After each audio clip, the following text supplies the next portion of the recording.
Hello students, subscribe for my channel, press the bell icon and never miss an update.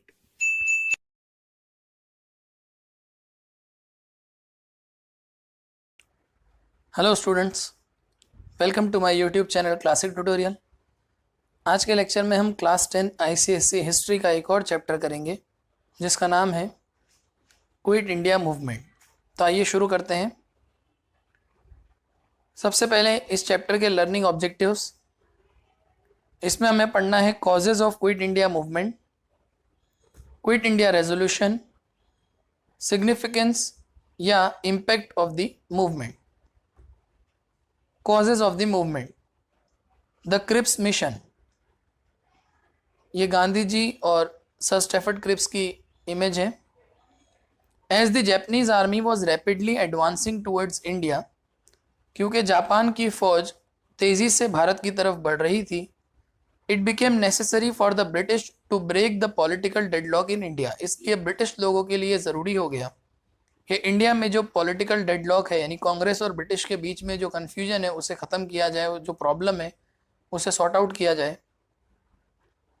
In March 1942, Churchill announced that Sir Stafford Cripps would go to India and consult all the parties.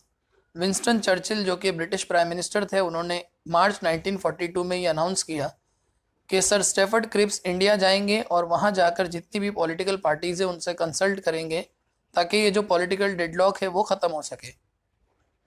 The Cripps mission propose the following constitutional reforms. अब जब ये Cripps mission India आए, या sir Stafford Cripps जो है वो अपनी बातों को उन्होंने बताया, तो उसमें कौन कौन सी बातें थी। पहली है, India would be given a dominion status after the war. लड़ाई के बाद इंडिया को डोमिनियन स्टेटस दिया जाएगा। A constituent assembly would be set up, एक कॉन्स्टिट्यूएंट असेंबली बनाई जाएगी। It would then draft a new constitution, जो भारत को चलाने के लिए एक नया संविधान, एक नया कॉन्स्टिट्यूशन बनाएंगे। देयर वुड बी फेडरेशन, यानी पार्टनरशिप होगी of British India and Indian states, इनके बीच में।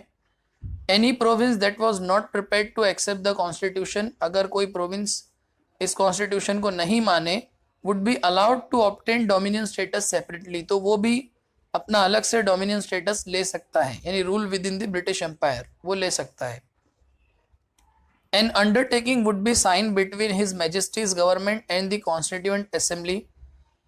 मैजेस्टीज गवर्नमेंट यानी कि ब्रिटिश गवर्नमेंट और कॉन्स्टिट्यूएंट असेंबली के बीच में एक एग्रीमेंट साइन होगा, covering all the matters related to transfer of responsibilities, जिसमें किस तरह से रिस्पॉन्सिबिलिटीज को ट्रांसफर किया जाएगा उसकी सारी बातें, उसके अंदर सारे मैटर्स उसमें होंगे।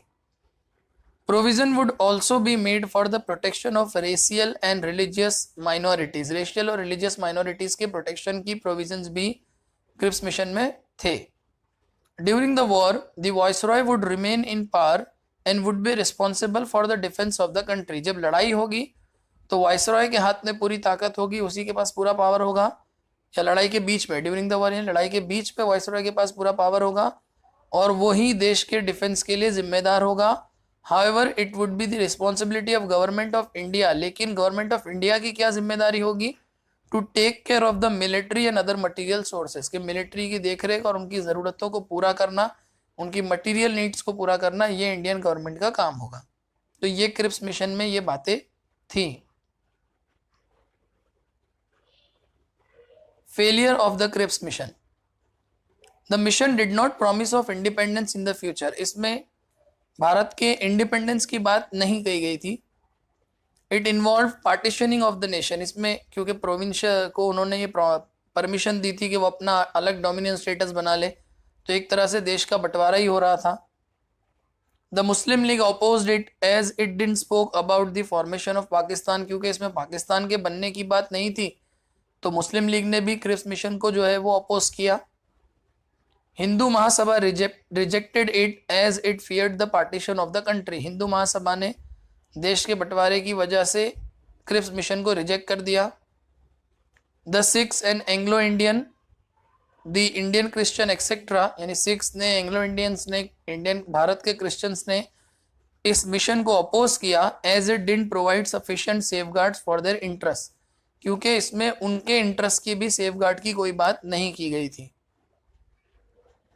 पॉइंट नंबर 6 है princely states rejected it, princely state ने भी इसको रिजेक्ट किया, as it denied their right of selecting their representatives to the propose constitution making body, क्योंकि कॉन्स्टिट्यूशन बनाने वाली बॉडी में, कॉन्स्टिट्यूशन बनाने वाले डिपार्टमेंट में इनके रिप्रेजेंटेटिव्स को सिलेक्ट करने का अधिकार इन्हें नहीं था। These right was kept by the rulers, इसे रूलर सिलेक्ट करने वाले थे, इसलिए प्रिंसली स्टेट्स ने भी इसको रिजेक्ट कर दिया। 7th पॉइंट है Congress oppose it as it gave an option to the province of getting a separate dominion status, क्योंकि प्रोविंस को अलग से डोमिनियन स्टेटस बनाने की बात कही गई, इसलिए कांग्रेस ने भी इसको अपोज किया। Gandhi ji describe the Cripps mission as the post dated cheque of a failing bank, एक फेलिंग बैंक का पोस्ट डेटेड चेक जो है ये गांधी जी ने क्रिप्स मिशन के लिए, क्रिप्स मिशन को डिस्क्राइब किया। पॉइंट नंबर 8 है Congress wanted that all the subjects including defence to be handled by the national government, Congress ये चाहती थी कि जितने भी सब्जेक्ट्स है यहाँ तक कि डिफेंस भी ये इंडियन नेशनल गवर्नमेंट जो है वही हैंडल करे, and ask for the immediate formation of a national government with full responsibility, और उन्होंने कहा एक नेशनल गवर्नमेंट हमें बनाना है जो पूरी जिम्मेदारी उठाए। Japanese threat, Japanese army had attacked Burma, present day Myanmar, and was marching towards Assam in 1942. 1942 में जापान ने बर्मा पे अटैक कर दिया और आसाम की तरफ बढ़ने लगी। गांधी जी ने ये ऑब्जर्व किया, the presence of British in India is an invitation to Japan to invade India. देखो जापान जो है वो इंडिया का दुश्मन नहीं था, उसकी दुश्मनी ब्रिटिश से थी, क्योंकि इंडिया एक ब्रिटिश टेरिटरी था, इसलिए जापान इंडिया पे हमला कर रहा था या करने जा रहा था।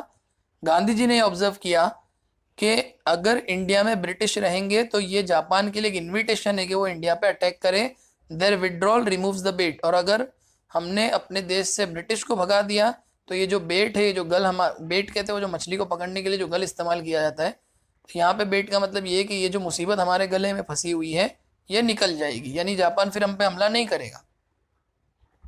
All the Indian leaders were worried to save their country from Japan, हर इंडियन लीडर्स ये चाहते थे कि जापान से अपने देश को बचाया जाए, but their slavery was an obstacle, लेकिन क्योंकि वो ब्रिटिश के स्लेव्स थे, गुलाम थे हमारा देश, इसलिए ये एक बहुत बड़ी रुकावट थी। Gandhi ji and other leaders were now convinced that to save India the situation is for complete independence, इसलिए गांधी जी और दूसरे लीडर्स ने महसूस किया कि अगर हमें हमारे देश को बचाना है तो अब हमें कंप्लीट इंडिपेंडेंस चाहिए, यानी ब्रिटिश को भगाना ही पड़ेगा। So they decided to launch a Quit India movement, इसलिए उन्होंने क्विट इंडिया मूवमेंट लॉन्च करने का तय किया।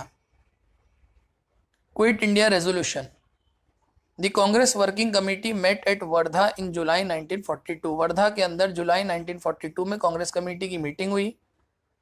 It adopted Quit India resolution, इसी मीटिंग में क्विट इंडिया रेजोल्यूशन अडॉप्ट किया गया। द रेजोल्यूशन स्टेटेड, इसमें कहा गया British rule in India must end immediately, यानी अंग्रेजों का रूल भारत से जल्द खत्म हो जाना चाहिए। Impact of the Quit India movement, the movement made independence of India as the only agenda, agenda मतलब aim of the national movement, मतलब नेशनल मूवमेंट का अब एक ही एम रह गया, complete independence. It demonstrated the depth of the nationalist feeling, इसमें nationalist feeling की गहराई, स्ट्रगल एंड सेक्रीफाइस के बारे में पता चला जो had reach in the country, जो पूरे देश में अब पहुंच चुका था। It now became clear to British that they can not rule India against the wishes of the people, अंग्रेज भी ये समझ गए कि अब हम भारत पे भारतीयों की इच्छा के बगैर रूल नहीं कर सकेंगे। It was a mass uprising, बहुत सारे लोगों ने इसमें पार्टिसिपेट किया, people from all parts of the country, sections and communities took part in this movement, देश भर के हर जगह से, हर सेक्शन से, हर कम्युनिटी से लोगों ने इस मूवमेंट में पार्टिसिपेट किया। Point number 5, it strengthen Congress party, Congress party भी मजबूत हुई, कुछ लीडर्स जो थे वो बहुत पॉपुलर हो गए। Point number 6, question of constitutional reforms remain aside till the end of second world war, that is 1945। 1945 यानी जो वर्ल्ड वॉर 2 का एंड था वहां तक जो है कॉन्स्टिट्यूशनल रिफॉर्म की बात साइड में रह गई। There was hardly any political activity till 1945, 1945 तक कोई भी ज़्यादा पॉलिटिकल एक्टिविटी नहीं हुई, क्योंकि as most of the leaders were inside the prison, क्योंकि ज़्यादातर जो बड़े लीडर्स थे वो जेल में थे इस मूवमेंट की वजह से। Hence the battle for the freedom of India was carried on beyond the nation. इसलिए देश के बाहर भी एक फ्रीडम स्ट्रगल शुरू हुआ which was led by Subhash Chandra Bose and Indian national army, जो सुभाष चंद्र बोस ने शुरू किया था आईएनए की मदद से। इस पे मैंने एक वीडियो ऑलरेडी बनाया हुआ है प्रेजेंटेशन, ऊपर आई बटन आएगा, उस पर जाकर आप ये video Subhash Chandra Bose and INA देख सकते हैं। तो स्टूडेंट्स, इसी के साथ हमारा ये चैप्टर कंप्लीट हुआ जो मैंने एज पर द सिलेबस आपको कराया है। आई होप कि आपको ये समझ में आया होगा। अगर आपको ये वीडियो अच्छा लगा तो लाइक करो, कमेंट करो, शेयर करो और इस चैनल को ज़रूर सब्सक्राइब करो और अपना बहुत ध्यान रखो। Thank you.